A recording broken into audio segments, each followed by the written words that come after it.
د دې خوندور پروګرام مشر میلمه احمد خان زموږ سره د مټي بازار تایید چیف ارګنایزر قاسم کاکا مټي بازار صدر زبیر صاحب D S P مټه سرکل چې په بیماری کې راغلی دی پیرزر بادشاه صاحب اس چومټه مټي بازار جنرال سیکرټری عثمان غنی صاحب د ترانسپورت صدر عبدالرزاق صاحب عجیز او زما د میډیا ټول مرګري خصوصا زما د سوشل میډیا مرګري چې کوم راغلي دي پردن زنګونه نشم اغسته تاسو پریس کلب ته په لاول ځل یا په دویم ځل راتګ باندې ډیر زیات په خیراله تاسو ټول مرګري ته ما او ډیر خبرې به مشران وکي زما لپاره خو د خوشاله خبر ده چې چرته په ما باندې ذمہواری راځي یا ماته چرته صدقه کیږي نو مشر میلمه احمد خانی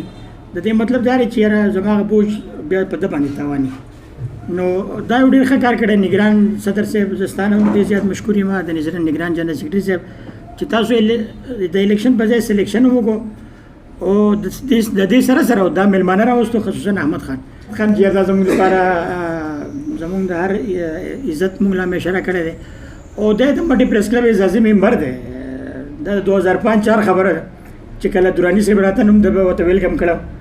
هر میلمه چې زموږ راته نو دای مشر دا اولنې دغه راته نو څنګه چې کاکا دلی زبیر دلی زموږ سره په پریس کلب په حالو زلو کې عبدالرزاق دلی همیشه ولاړلی او دغه سي احمد خان او د دې زی د دې شیم کوم واجب مو خواندان کړی چا یو نو احمد خان دغه د احمد خان پرسنل دفترو نو ډیر زیات شکریا تاسو ادا کوم چې تاسو مال د عزت راکو دغه توګه را سره کوي چې الله تعالی مال تاسو په اعتماد د پوره کېدو طاقت راکړي او دغه دعا سره کوي چې احمد خان زما سره شاته وګ موږ یو ځای ولاړو ان شاء الله دا ډیره ګرانه خبره نه ده ځکه موږ ډیر وخت دلته کې تیر کو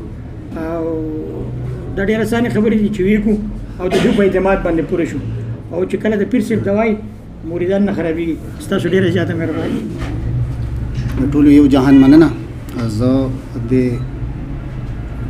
بهترین محفل ته د خلا ورکولو او زمونږه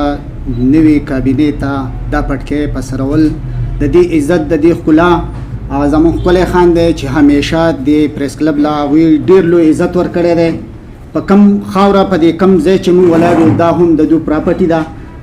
او کوم باندې همیشه سخت راغلی ده نو هغه موږ سره خپل خان همیشه هغه اوګه په اوګه باندې ولاړلی زه د D S P صاحب قاسم کاکا د بازار د صدر زه د خپل مشیر رحمان علي صاحب اس ایچ او صاحب د راغلی د پریس زمونږه سوشل میډیا مرګري څومره چې دلته کې زمونږه درانه مشران ناستي زه د دوی انتهایی مشکور یم چې دا د عزت پټکې او د عزت چې د دوی په ناسته باندې مونږ ته چې د پسر کړی شو یو لوی ذمہواری زمونږه پسر راله خو الله دې وکړي چې دغه ذمہواری او د دوی توقعاتو باندې مونږه پوره باندې ورسو یو ځل زه بیا شکریا ادا کوم عبدالرزاق صاحب هم ناسته عثمان غنی صاحب هم ناسته زمونږ ډیر محترم چې هغه هم راغلی دی هغوی زمونږ سره ناستي موږ د دوی انتهایی مشکور یو د ټولو نه بهتر خبره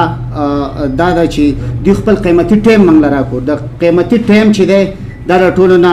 عامه خبره چې دوی خپل قیمتي ټایم موږ له راکړو او دلته رالو او زموږ سره دا لږ ټایم چې دی دا وویستو زموږ حوصلې چې دي انشاءالله دوی به دغسې چوتۍ او موږ چې دی موږ به د دې علاقې د خاورې دپاره چې دی دغه خدمت او جدوجهد چې دی جاري ساتو والسلام